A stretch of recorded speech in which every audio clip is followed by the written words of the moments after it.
Good morning students. आज मैं आपको क्लास 8 की कबीर की साखियां पढ़ाने जा रही हूं, जिसमें कबीर दास जी ने साखियां यानी कि दोहे, कबीर जी के दोहों को ही साखियां कहा जाता है। तो इसमें उन्होंने कबीर जी ने अपने दोहों में यानी कि साखियों में क्या क्या बताया है वो मैं आज आपको बताने जा रही हूँ। जाति न पूछो साध की, पूछ लीजिए ज्ञान, मोल करो तलवार का, पढ़ा रहने दो जा म्यान। इसमें कबीर जी ये कहते हैं, इस साखी के माध्यम से कबीर जी ये बताना चाहते हैं हमें कभी भी साध यानी कि साधु की जाति नहीं पूछनी चाहिए, और पूछ लीजिए ज्ञान, और उनसे हमेशा ज्ञान की बातें करनी चाहिए, ज्ञान पूछ लेना चाहिए। मोल करो तलवार का, मतलब तलवार का मोल करना चाहिए। पढ़ा रहने दो म्यान, म्यान माने तलवार रखने की जगह, तलवार रखने का एक वो होता है बॉक्स जिसमें तलवार रखी जाती है। तो आपको उस म्यान का मोल भाव नहीं करना, ये कितने की है कितने की नहीं है, मोल आपको तलवार का करना है, क्योंकि काम आपको तलवार से करना है। आवत गारी एक है, उलट होई अनेक, कह कबीर नहीं उलटिए, वही एक की एक। यानी कि आपको ये बताया गया है कि अगर आप किसी को गाली देते हो तो यानी वो गाली आप उलटकर, जैसे आपने किसी को गाली दी, किसी से लड़ाई हो गई आपकी, यानी कि आपने किसी को जब गाली दी तो दूसरा बंदा आपको वापस से गाली दे, तो यानी कि वो गाली एक की अनेक हो जाती है। यानी कि आपने उसको दी, उसने उसको दी, इसने वापस लौट के दी। तो आवत गारी एक है, यानी कि फर्स्ट पहली बार आवत माने आती है, बोली जाती है, मुंह से निकलती है, यानी कि गाली एक मुंह से निकली और उलट के आपको दो और सुनने को मिल जाएंगी। सामने वाला एक गाली सुन के आपको रिपीट में दो गाली देगा। तो कबीर जी कहते हैं कि गाली या अपशब्द, गाली से मतलब यहाँ गाली ही नहीं है, मतलब आप किसी को बुरा बोलते हो, यानी कि आप किसी को जो बुरा बोलोगे तो कबीर जी कहते हैं कि आप उसको उलटकर बुरा मत बोलो, तो यानी कि वो बुरा इंसान वैसा की वैसा रहेगा। इसके कहने का भाव ये है कि इंसान अपने गंदे विचारों को मतलब दूसरों के सामने जब करता है तो आप उसको अडॉप्ट ना करें, आप उसको वहीं के वहीं छोड़ दें।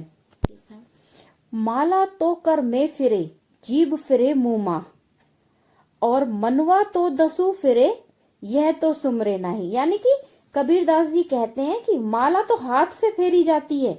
माला यानी कि आपने कभी बुजुर्ग लोगों को या बाबा लोगों को देखा होगा ना, वो एक हाथ में लेके माला सी राम नाम जपते रहते हैं, मोतियों की सी माला होती है, तो उसको मतलब हाथ से, यानी कि ये कहते हैं कि माला तो हाथ में फेरी जाती है और जीभ तो मुंह में ही घूमती रहती है, और जीभ फिरी मुंह माही, तो जीभ मुंह में ही घूमते, लेकिन हमारा मनवा यानी कि हमारा जो मन है वो दसों दिशाओं में घूमता है। यानी कि क्या कहना चाहते हैं, मन तो चंचल है, मन चारों दिशाओं में भटकता है। अभी पढ़ने की बात कर रहे हैं और मैं पढ़ा रही हूँ आपको, और आपका दिमाग चल रहा है, अरे आज कौन सी पिक्चर आने वाली है, अरे आज तो वो वाला ट्रेलर आने वाला है, आज तो वो वाला, यानी कि मन, और फिर दूसरे पल में अरे बाहर खेलने जाएंगी। मतलब आपका मन चारों तरफ कहीं ना कहीं घूमता फिरता रहता है। यह तो सुमरे नाही, मतलब भगवान की भक्ति में भगवान की तरफ ध्यान नहीं लगाएगा, पूजा यहाँ कर रहा है, दिमाग उधर चल रहा है, अरे क्या हुआ, दाल जल गई, अरे ये क्या हो रहा है, और आपकी दादी वगैरह जैसे बोली, अरे क्या कर रही हो बच्चों, पूजा करने दो। यानी कि मन जो है, दिमाग जो है चारों तरफ भटकता रहता, भगवान की भक्ति में एक तरफ नहीं लगता। अब कबीरदास की चौथी साखी, यानी कि कबीर घास न नींद ये, जो पाऊं तिल होए, उड़ी पड़े जब आंख में, खरी गुलेरी होए। यानी कि कबीरदास जी कहते हैं, तो इसमें कबीरदास जी बताते हैं कि कबीर कहते हैं घास को कभी भी पैरों तले रोंदना नहीं चली, रोंदना यानी कुचलना, नींदिए यानी कि पैरों के तले मतलब पैरों के नीचे रोंदना नहीं चाहिए, उसे कुचलना नहीं चाहिए। जो पाऊं तिल होए, जैसे कि मतलब पांव के नीचे जो आपके घास आ गई उससे बच के चलो, और नहीं तो अगर ऐसा नहीं करो, जैसे जब घास सूख जाती है तो उड़ी पड़े जब आंख में, जब आंख में उड़ के जब आंख में आपके तिनका नहीं घुस जाता, तो उसी तरीके से वो इतनी दुखदाई हो जाती है कि मतलब बहुत ही ज्यादा, खरी माने बहुत ही मुश्किल से निकलती है, मतलब इतना दुख दे देती है वो आंख में डलने पर। यानी कि पैर के नीचे तो आपने कुचल दिया क्योंकि वो हरी घास थी, जब उड़ने पर उसने आपको कितना दुख दिया, सूखने पर यानी कि सूखा तिनका बन गया, तिनका बन के वो आपकी आंख में मिला, तो वो उतना ही कष्टदायी हो जाता है, उतनी ही मुसीबतों से वो निकलता है, उतनी ही मुश्किलों से मतलब वो आपके उसमें मतलब आंख से बाहर निकलता है, यानी कि दुख देने वाली बन जाती है। अब कबीर दास जी की आखिरी कबीरदास जी की आखिरी साखी यानी कि आखिरी दोहा है जो मैं अब आपको बताने। जग में बैरी कोई नहीं जो मन शीतल होए, या आपा को डारी दे दया करे सब कोई।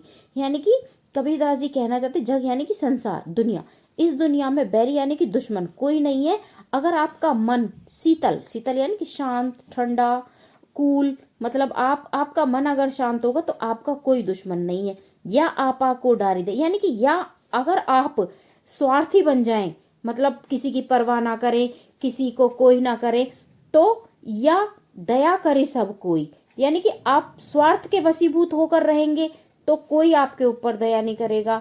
लेकिन और जब दया सब कोई यानी कि अगर आप स्वार्थी रहेंगे तो आप किसी की मदद नहीं कर पाएंगे, लेकिन जब स्वार्थी नहीं रहेंगे तो आप दया करेंगे लोगों के ऊपर, दया करे सब कोई यानी कि स्वार्थ को हटा दें अपनी जीवन से, तो हर एक व्यक्ति एक दूसरे के ऊपर दया करेगा और सबका मन शांत रहेगा।